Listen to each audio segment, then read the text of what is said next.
Hello, in front of me I've got Oppo Reno 8 Lite. In this video I'll show you how to add different types of cards to Google Pay.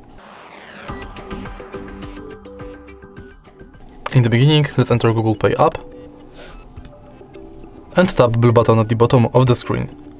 Now focus on loyalty card, gift card and transit. First, let's enter loyalty and select loyalty card you would like to add. Now you can scan your card or enter details manually.